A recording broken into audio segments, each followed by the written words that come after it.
Welcome everybody to the special Hall of Fame edition of Breaking the Huddle.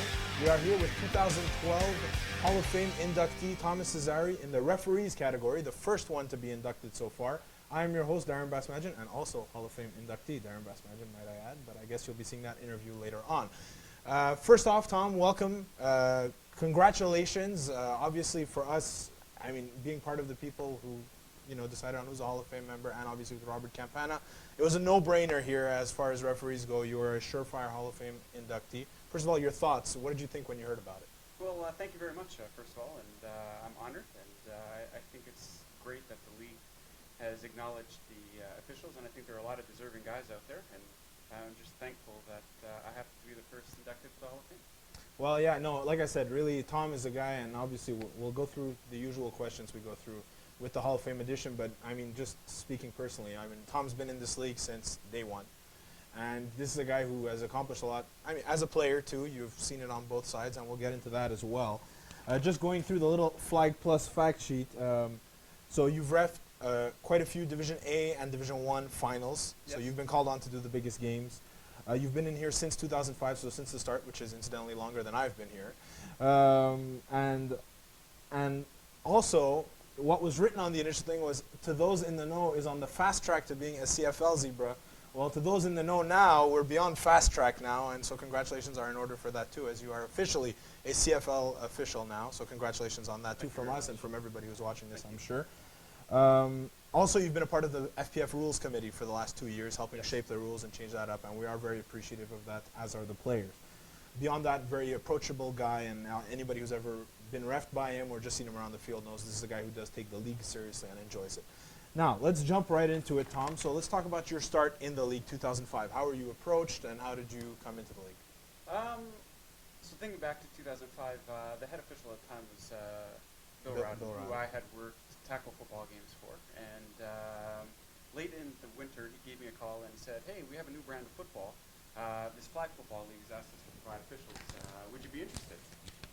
And at first, I was flag football. I hadn't played flag football at the time, and I didn't really know much about flag football. And being a tackle football guy, this was a bit of a mystery for me. And I thought that, hey, as long as it's football, I might as well give it a shot, right? And it turned out to be a great experience, and been here ever since. Well, let's talk about that transition, going from being a tackle official to flag official. Obviously, the rules are quite different, and for the players, we often talk about how good tackle football players don't necessarily make good flag football players, and there is a couple of seasons of getting used to the difference. How was it for you? I think at times I'm still getting used to it. And a lot of the officials are tackle football officials, and I think a lot of them will tell you that it is very different. Namely because flag football has existed longer than we have been officiating it, right? So we have a typical mentality of what we would typically call for a tackle football game. And it's very different than what the players who are probably more used to touch and flag than we are. So it's kind of trying to bridge that gap between what the players are typically used to and what we're used to, and trying to find that that common ground where we know what their expectations are, they know what our expectations are, and that way we continue to get a whole lot better. Is it mainly focused on the contact issue, or is there other particularities? Because obviously contact is going to be a completely different thing, but just are there any other changes that stand out that maybe... Well, contact is probably the biggest thing, and contact for players might seem more than us, but we're used to some pretty significant contact. Right. But there are some other, the protection on the quarterback, that was really hard to come by, where for us, you can hit the quarterback, he's a player like any other, and if you hit his arm, then hey, that's all part of the game. But flag football really have to protect the quarterbacks. That was different, and the rusher was probably the most difficult thing for us to pick up on. Rusher interference, and even to this day, I think is probably one of our. I think we've made some big strides. The rule book has changed significantly this year, in particular about rusher and center. But I think that's the most difficult thing that we've had to adjust to. All right, so now with the adjustments, obviously it takes you a while, and like you said, you feel like you're still adjusting, but I think we'd all agree that you've been one of the better officials since day one. 2005, done in the books. 2006, things start changing. Obviously a new system of officiating, or that was end of 2006, I believe, spring 2006, that things start changing. But I want you to talk to me about, as a guy who's been there since day one, and it's not very often that we get to interview guys who have been here since day one. How have you seen the league evolve? How have you seen it change, first of all, from an official standpoint?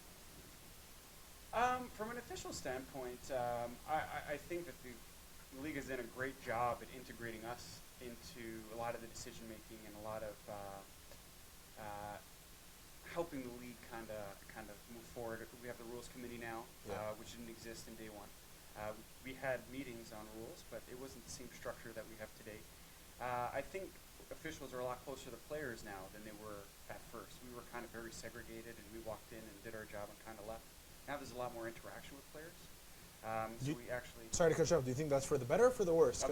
Absolutely for the better. Okay. Absolutely for the better, because I think communication between officials and players and the league is very important. At the end of the day, the league is run for the players to enjoy themselves. And as much as it might be a bold statement, we don't enjoy changing the game or making players' jobs difficult. We want to make sure that we maximize everybody's entertainment in a safe and clean environment. And speaking with the players and what they find allows us to make sure that we do our job better, which didn't happen in the early stages. And we're very thankful that it happens now. Yeah, and it is something that, I mean, we all agree. I think since we had Leo Gervais put in as head official I think it was about a year ago, that was one thing I remember when we were sitting in on the officials meetings and things like that. As a league representative, it's kind of something that's been emphasized. And you, as a guy who's one of the top echelon of the referees in here, a guy who, you know, you check up on them, you're part of the rules committee, you are involved in that stuff. Is that really something that you guys have been putting a lot more emphasis on to really push the referees to get more involved, to talk to the players, to explain things, and not really be this this big force that's just shaping the game, as you, like kind of what you were alluding to, which is what players will always see it as. But do you feel that really the most important thing is kind of just communicating and being very good at communicating with them? Absolutely. In order to be a good official, I think you have to earn the respect of the players, and that isn't very easy. And I'm sure that players will tell you that getting respect for officials may not be an easy thing to do. Whenever I think you're in a position of, I don't want to say authority, but in a position of kind of control over a certain outcome, I think communication is the most important part of the game. And to Leo's credit, Leo has really emphasized that. He sends out you guys might not know this, but we get a newsletter weekly from Leo about the highlights from the previous weeks, what we're good at, what we need to improve on, some rare plays that happen, and we talk about it to make sure that we come to a common ground, and that is all for the benefit of the players. So I think communication is the most critical part, and we need to listen to the players and see what their issues are, and we also have the opportunity to explain our points of view as well, so that there's a good knowledge sharing between the players and us, and that improves the relationship, I think. I'm going to try and get you into some hot water now. Is there any way you think the refereeing needs to be improved, or is there anything you think that you guys as a collective can work on? I don't think that'll get me into hot water. I think that if you ask any of the officials that work Flag Plus, they will all tell you that there is definitely room for improvement. I think that rusher and center, again, is the biggest noise that we hear. And I think we're doing a really good job of getting better at that, but we're maybe not to where we should be. We have a mechanic book this year for the very first time, which actually describes where officials should be positioned, what the important lines are, like the goal line and when to cover the first down and things like that, and getting into the right place to make the call, which I think is the most critical part of our job. Right. If we're there, chances are we'll make the right call. You'll see it. Position. Yeah. Exactly. So I still think we have a lot of work to do to get into the right position to make the right call. But with mechanics and some of the advances that Leo and other senior officials have been putting forward, I think that we're going to get there. So by no means are we perfect. By no means do I think that there's no room for improvement. There is certainly a lot of room for improvement, and I can assure you that we're doing everything that we can to make that happen, but it takes time. Sure. Okay, so we talked about it from a referee's perspective, but you also do have the unique perspective. Not too many officials in this league have also been players. I can think of maybe three off the top of my head, one being you, one being Leo Gervais, and one of them being Danny Roy. If I'm missing anybody, I apologize. So talk to me about the perspective it gives you having been a player, and especially having been a quarterback, a guy who's supposed to see the field anyways. So it's in both cases, you have a very different viewpoint of the field. And I think the other two will agree. And we actually just took on some new referees this year in Tony Tibet and Mitch. And Martin Tuga as well. I haven't had a chance to work with him yet. So Martin Tuga and Mitch. I think that when you're a player, you see the game in a completely different light. When you're a player, you see the game from your team's perspective, and you want to make sure that the rules are in the favor of your team. So if anybody misses a call that affects your team, then you're extremely, extremely, extremely biased. When you're wearing stripes, it's a little different, that you have a very objective view of the football game. It's kind of hard to describe, but you really don't see teams, right? When you make a bang-bang call, your mind doesn't have enough time to process the play, the outcome, and then decide which team am I benefiting. Like, you just don't have enough time to do all that, right? But as a player, all you think about is how are we benefiting or how are we not benefiting. So it kind of biases you. And it's actually really hard to separate. And some of the refs that have reffed me will tell you that. I'm not shy to tell them when I think that there is an injustice, hopefully in a polite and kind of discreet kind of way, but it's really just bias, well, I think. Well, speaking of polite and discreet way, we do have the honor, like I said, he's an official of Flag Plus Football. He is a member of the Rules Committee of Flag Plus Football, but he's also been a victim of the Disciplinary Committee of Flag Plus Football, as Tom Cesari has been suspended for 1 game. So talk to me about kind of the incident quickly. We're not going to spend too much time on it, but I think it is a unique perspective to have as a guy who's law and order and yet rule breaker as well. I honestly think that is the most embarrassing day that I've ever experienced in Flag Plus Football. I'm never going to forget it, mind you. We were playing a team, which we won't get into too much detail, and they were actually beating us pretty bad. And they scored a touchdown late in the game, despite being up fairly large score. And the person that scored actually started celebrating in the end zone. Yeah. And I guess a couple of players on our team kind of took offense to that. And one thing led to another, and yeah, before you know it, I was suspended. Well, but I do regret everything that happened. I was very quick, I think, to apologize, and it's just one of those things with football. Like, so when players actually tell you that, hey, ref, football's an emotional game, trust me, I know, but you got to harness it, and you got to find better ways to let your anger out. I think the thing is, though, look, we all can lose it sometimes. It's going to happen. We're men. We're playing a volatile sport. Of course I've lost it. I've never seen that happen. Well, and I haven't lost it on a referee, but on other teams, perhaps. But that being said, obviously, the discipline has to be meted out, and you accept it, and you move on, and try to do better.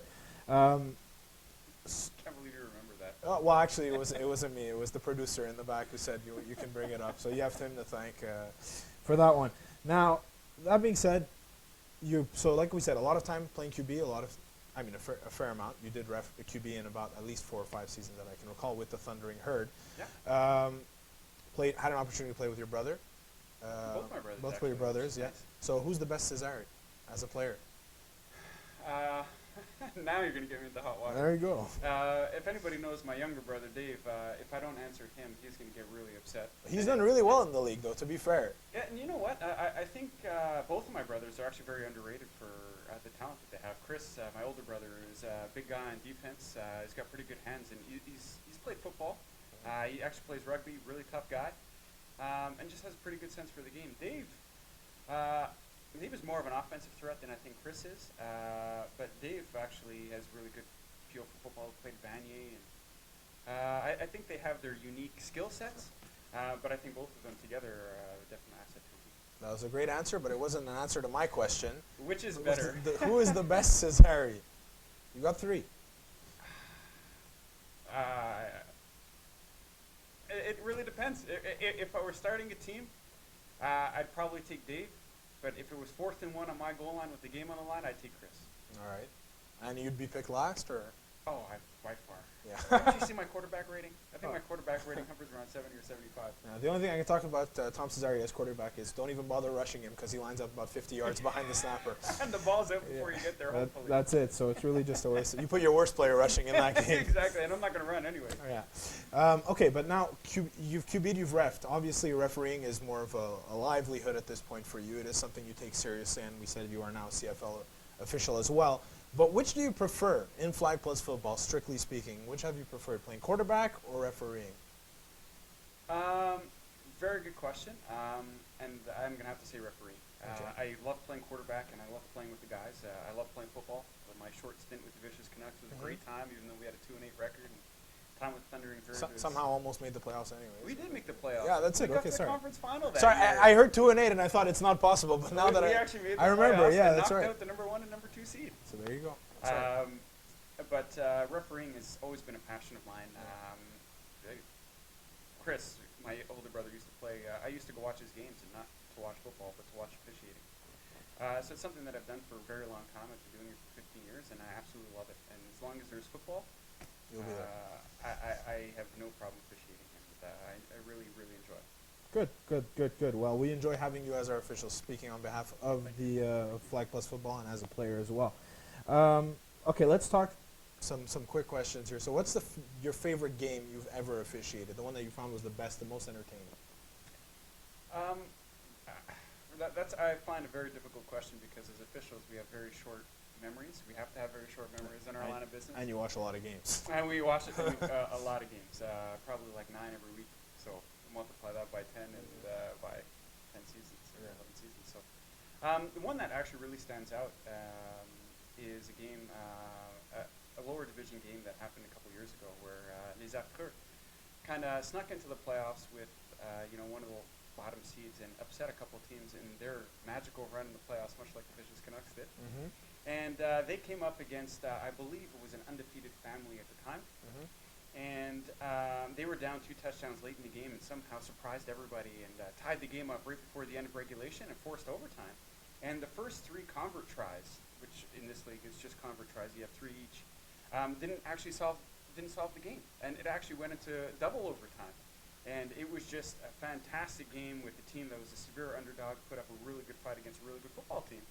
And even though the Afkers ended up coming out on the losing side, it was just one of those phenomenal games where both teams just kind of sat down on the field after and said, wow, what a football game. And it was just draining for us, the players, and the fans, because the Afkers has probably the best fans in the game. Yeah.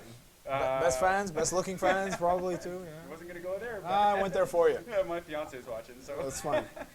But I would have to think that is the game that stands out the most for me. These Afkers against family a couple years ago in the playoffs.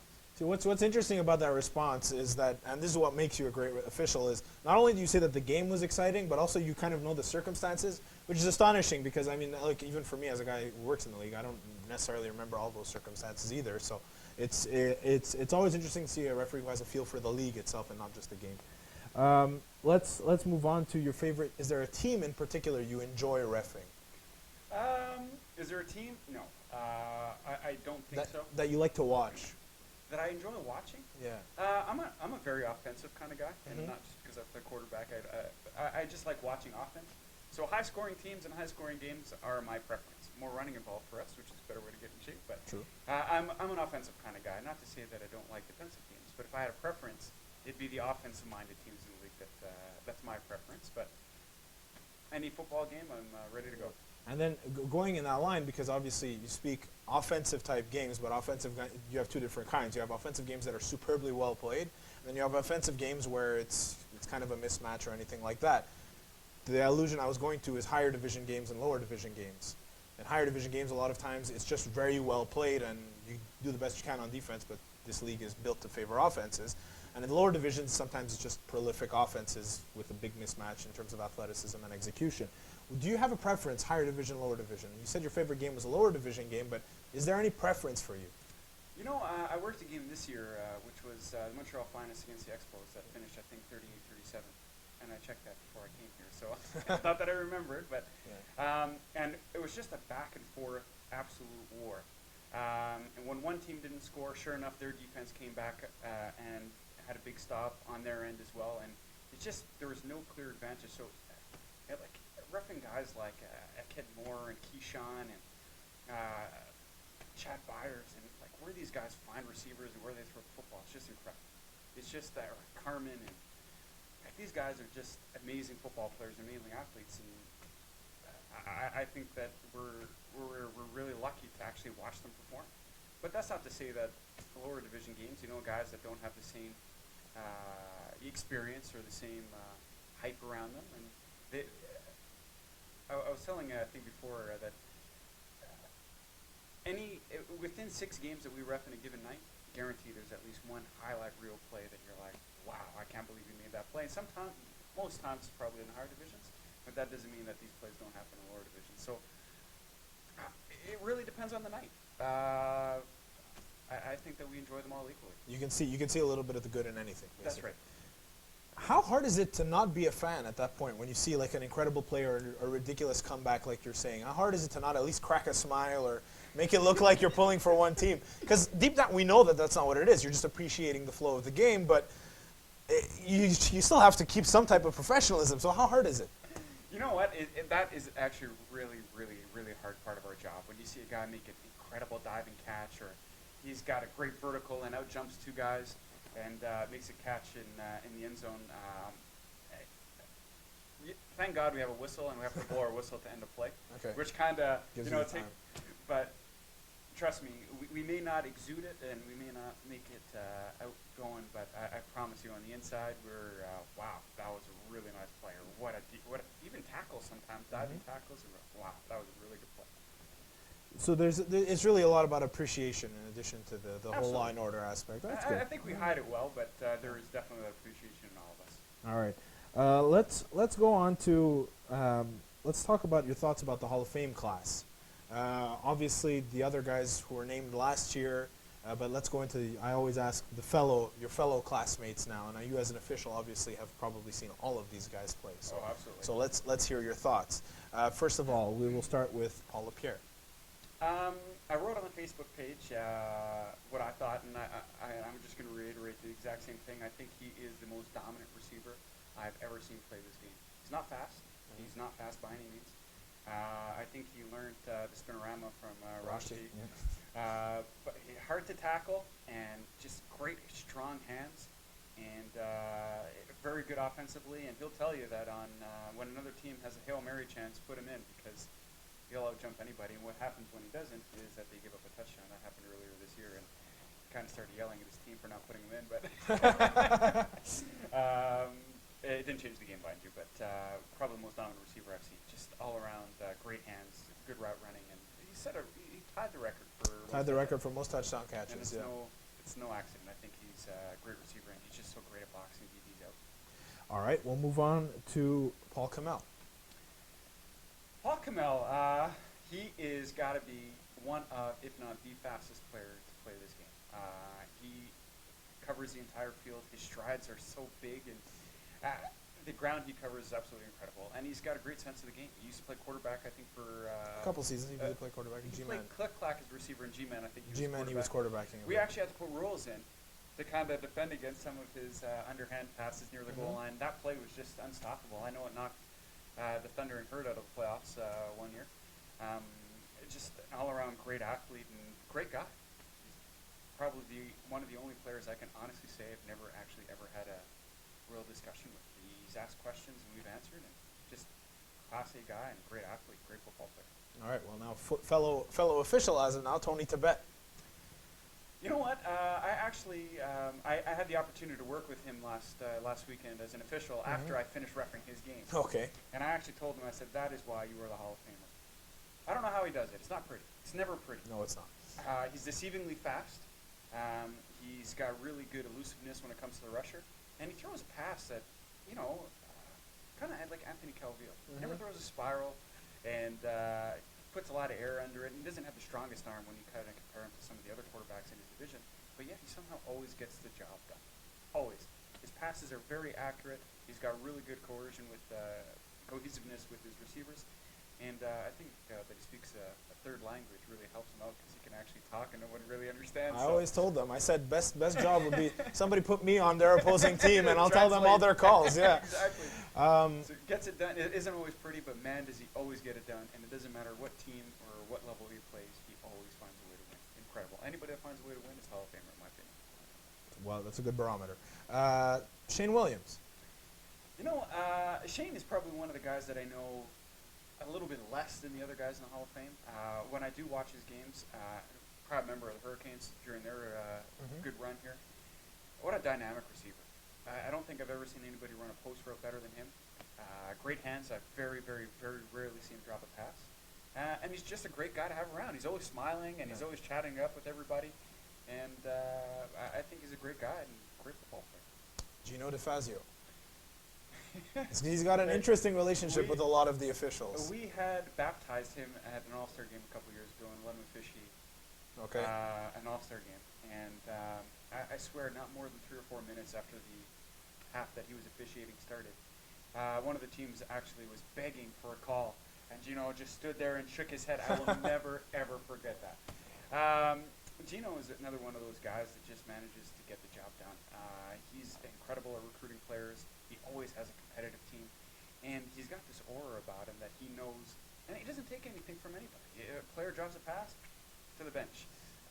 You can tell that winning is his priority, and he always, kind of like Tony, always finds a way to win. Countless championships. He knows the rules most of the time. And he's a really, really good football player. And he's good for the league. He's good to have around.